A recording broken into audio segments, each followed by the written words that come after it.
Hello friends, आपल्या चॅनलवर तुमचं मनापासून स्वागत आहे। आज आपण बनवणार आहोत सगळ्यांची आवडती झणझणीत आणि सुगंधित चिकन बिर्याणी। अगदी हॉटेलसारखी बिर्याणी घरच्या घरी कशी बनवायची ते मी तुम्हाला स्टेप बाय स्टेप दाखवणार आहे। तर व्हिडिओ शेवटपर्यंत नक्की पहा। चॅनलला सबस्क्राईब करायला विसरू नका। पाहू शकता किती स्वादिष्ट अशी बिर्याणी झालेली आणि किती सुंदर दिसत आहे। तर व्हिडिओ तुम्ही स्किप न करता शेवटपर्यंत नक्की पहा प्लीज आणि चॅनलला सबस्क्राईब करा। अशीच लेअरिंगवाली दम बिर्याणी आहे। तर अगदी सोप्या पद्धतीने घरच्या साहित्यामध्ये आणि लवकरात लवकर होण्याची बिर्याणी आहे। तर शेवटपर्यंत व्हिडिओ नक्की पहा। तर इथं कढईमध्ये मी तेल घेतलेलं आहे। त्याच्यामध्ये मी 1 ते 1.5 किलो कांदा चांगला ब्राऊन होईपर्यंत फ्राय करून घ्यायचा आहे। तुम्ही पाहू शकता कांदा तेलामध्ये टाकून घेतलेला आहे आणि त्यानंतर तुम्ही ज्यावेळेस कांदा सर्व कढईमध्ये टाकाल त्यावेळेस तुम्ही चवीनुसार मीठ टाकून घ्यायचं आहे, जेणेकरून कांदा लवकरात लवकर ब्राऊन होईल। कांदा चांगला गुलाबी रंगाला होईपर्यंत भाजून घ्यायचा आहे। तुम्ही पाहू शकता मी इथे मीठ टाकून घेतलेले आहे आणि परत एकदा तो जो कांदा आहे तो फ्राय करून घ्यायचा आहे। कांदा चांगला फ्राय झाला की बरिस्ता जो आहे तो एकदम कुरकुरीत बनतो आणि टेस्टीही लागतो। त्यानंतर मी इथे तुम्ही पाहू शकता 10 ते 15 तांबे मी इथे पाणी घेतलेलं आहे।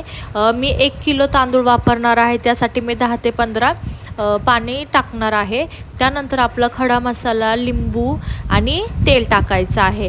लिंबू टाकल्याने जो तांदळाचा जो कलर आहे, आपल्या भाताचा कलर आहे तो आहे तसाच व्हाईट राहतो आणि भात सुट्टा होतो।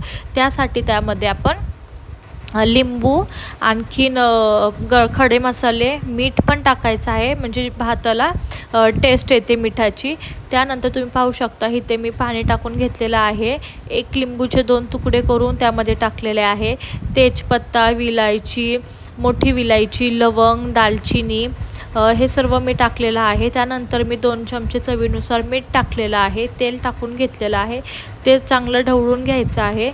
तुम्ही पाहू शकता व्हिडिओत दाखवल्याप्रमाणे पूर्ण ते ढवळून घेतल्यानंतर मी इथे पाहू शकतो तुम्ही की तांदूळ भिजत घातले होते 10 ते 15 मिनिटं। ते तांदूळ पूर्ण निथळून ते आपण त्या बिर्याणीमध्ये सोडून द्यायचे आहे। त्यानंतर मी इथे तुम्ही पाहू शकता आपला बरिस्ता तयार झालेला आहे आणि येथे मी अद्रक, लसूण, कोथिंबीर, पुदिना त्याची पेस्ट करून घेतलेली आहे। त्यानंतर मी इथे 5 टोमॅटोची सुद्धा पेस्ट करून घेतलेली आहे। त्यानंतर तुम्ही पाहू शकता ते पूर्ण पाणी उकळलेलं आहे भाताचं आणि पेस्टही आपली तयार झालेली आहे। त्यानंतर आपलं जे भाताचं पाणी उकळलेलं होतं ते आपण त्यामध्ये भात जो आहे तो टाकून घेऊयात। तुम्ही पाहू शकता बरिस्ता पण किती कुरकुरीत दिसत आहे आणि एकदम छान असा ब्राऊन झालेला आहे। अशाच प्रकारे कांदा भाजून घ्यायचा आहे, चांगला तळून घ्यायचा आहे। त्यानंतर मी इथे 3 पावशर चिकन घेतलेलं आहे, बोनलेस चिकन आहे। चवीनुसार इथे मीठ टाकायचं आहे। त्यानंतर तुम्ही तुमच्या आवडीनुसार तिखट जसं वाटेल तसं तुम्ही चिकन मसाला टाकायचा आहे, बिर्याणी मसाला टाकायचा आहे। इथं पाहू शकता तुम्ही जे आपण अद्रक, लसूण, कोथिंबीर, पुदिनाची जी पेस्ट केलेली ती पेस्ट टाकलेली आहे, टोमॅटोची पेस्ट टाकलेली आहे, बिर्याणी मसाला टाकलेला आहे, हळद, मिरची पावडर, धना पावडर ते सुद्धा टाकून घ्यायचं आहे। त्यानंतर गरम मसाला टाकायचा आहे, बरिस्ता पण टाकायचा आहे आणि ते चांगलं मिक्स करून घ्यायचं आहे, पूर्ण व्यवस्थित मिक्स करायचं आहे। त्यानंतर दही टाकायचं आहे। दही ते घट्टच हवं, दहीमध्ये पाणी नसावं।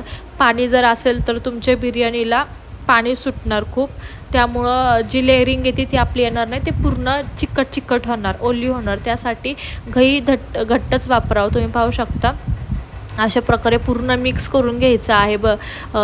चिकनचं जे मॅरिनेशन जे करतो आहे आपण ते पूर्ण मिक्स करून झालेलं आहे। त्यानंतर तुम्ही पाहू शकता पूर्ण भातही शिजलेला आहे। आता तो मी साईडला काढून घेतलेला आहे।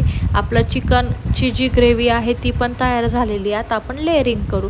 तुम्ही पाहू शकता भाताचा पसारवात पहिलं मी लेअर लावलेला आहे, खूप मोठा जाड असा लेअर भाताचा लावला आहे। त्यानंतर जे चिकनची आपली ग्रेव्ही होती त्याचा लेअर लावलेला आहे आणि थोडंसं आपण जो बरिस्ता केलेला तो आणि कोथिंबीर ह्या भाताच्या लेअरवरती लावायची आहे, जेणेकरून खाण्यामध्ये जर कांदा आला, जो आपण बरिस्ता केलेला तळलेला तो आला तर टेस्टही खूप छान लागतो। तुम्ही पाहू शकता।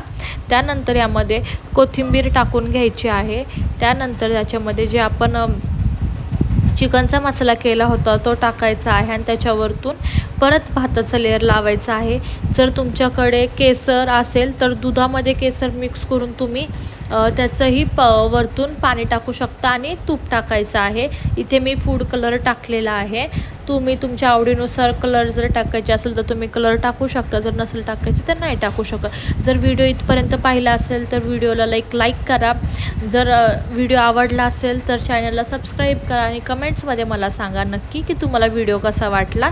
त्यानंतर मी तुम्हाला माझ्या घरच्यांची पण रिॲक्शन दाखवणार आहे की त्यांना बिर्याणी कशी वाटली ते. आणि तुम्ही पाहू शकता किती छान अशी लेअरिंगसुद्धा आपली झालेली आहे. त्यानंतर मी इथे पूर्ण भात लावून घेतलेला आहे. तुम्हाला व्हिडिओ दिसतच असेल. पूर्ण भात असं मिक्स करून व्यवस्थित लावलेला आहे. त्यानंतर परत बरिस्ता आणि कोथिंबीर ते सुद्धा त्यावरती टाकून घेतलेलं आहे.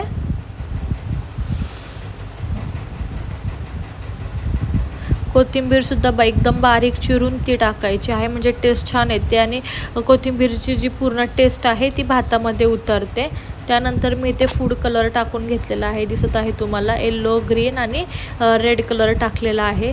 याने भात बिलकुल असा गिचका वगैरे काही होत नाही. व्यवस्थित थोडंसंच असं पाणी टाकायचं आहे आणि जाड तव्यावरती आपलं जे बिर्याणीचं पातेलं आहे ते 15 ते 20 मिनटं मीडियम गॅसवरती तुम्ही वाफेवरती शिजवायचं आणि त्याच्यावरती काहीतरी जड वस्तू ठेवायची जेणेकरून वाफ जी आहे ती बाहेर निघाली नाही पाहिजे.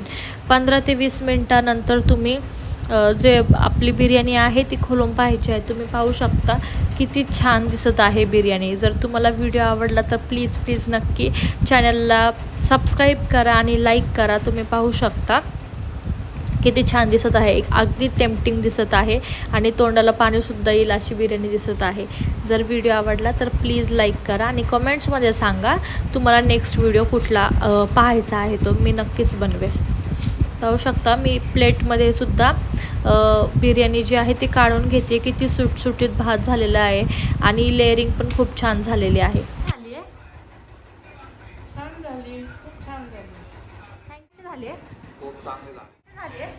खूप चांगली आहे. बाई बिर्याणी कशी झाली आहे? छान झाली आहे. जर तुम्हाला ही चिकन बिर्याणीची रेसिपी आवडली असेल तर व्हिडिओला लाईक करा, तुमच्या मित्रमैत्रिणींना शेअर करा आणि अशा स्वादिष्ट रेसिपीसाठी आपल्या चॅनलला सबस्क्राईब करायला विसरू नका. पुन्हा भेटूया एका नवीन रेसिपीसोबत. तोपर्यंत सर्वांना